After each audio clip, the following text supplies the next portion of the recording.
তাহলে অভিযোগ যদি অভিষেক বন্দ্যোপাধ্যায় এবং মমতা বন্দ্যোপাধ্যায়ের বিরুদ্ধে থাকে, তাহলে আপনারা কেন পাবলিক মিটিং এ যেয়ে তাদের নামে প্রশংসা করলেন? আপনারাই তো অভিষেক বন্দ্যোপাধ্যায়কে যুবরাজ বানিয়েছেন, আপনারাই তো বারবার বলেছেন আমাদের সেনাপতি, আপনারাই তো মানুষকে বলে দিয়েছেন অভিষেক হচ্ছে আমাদের সেনাপতি, আপনারাই তো যে বলেছেন ভাই।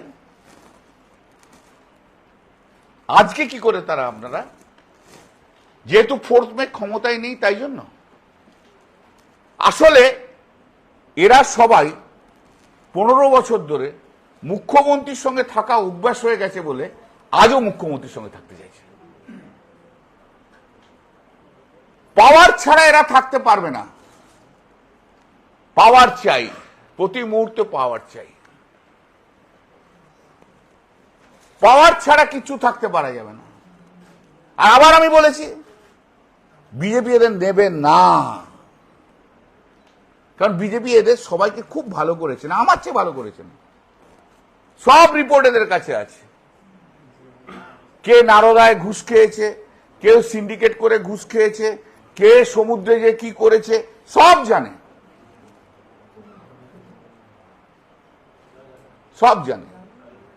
কারণ বিজেপি কলঙ্কিত লোকেদের নেবে না, জেনে রাখুন। তাই জন্য বিজেপি পাচ্ছে না। এখন যেটা শুনতে পাচ্ছি বলছে যে আমরা উন্নয়নের জন্য, আমরা কেন্দ্রীয় সরকার এবং রাজ্য সরকার উন্নয়নের জন্য আমরা একসঙ্গে কাজ করব। হানো তারা তোমার কে করতে বাধা দিয়েছিল 2024 পর্যন্ত?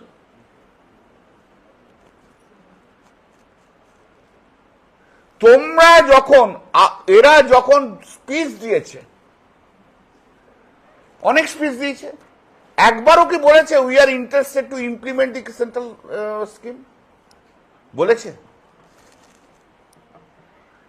ওরা কি একবারও কেন্দ্রীয় সরকারের কোন প্রকল্প ওরা প্রশংসা করেছে? যদি বলে না পার্টিতে থেকে ওটা করা যায় না, তাহলে আজকেও পার্টি থেকে ওটা করা যায় না।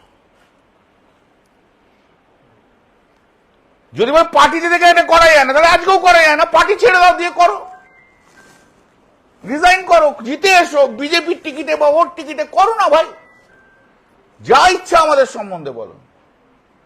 এসব দোঁয়াশলা, বিশ্বাসঘাতক, গদ্দার, এরা সুখের পায়রা। কাকলি ঘোষ দস্তিদার ছাড়া আর সবাই 2011 পর দলে এসছে, এরা অন্য কেউ কোনো লড়াই করেনি। আর ফিল্মস্টাররা হচ্ছে ভিনদেশি সব তারা। এদের ধারণা হচ্ছে যে যেহেতু পাবলিক আমাদের দিকে দৌড়ে দৌড়ে আসে, অর্থাৎ পার্লামেন্টেও সবাই আমাদের পিছনে পিছন থেকে দৌড়ে আসবে।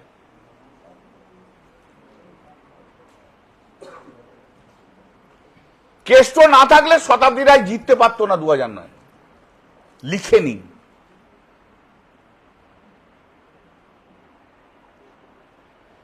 লিখে নিন।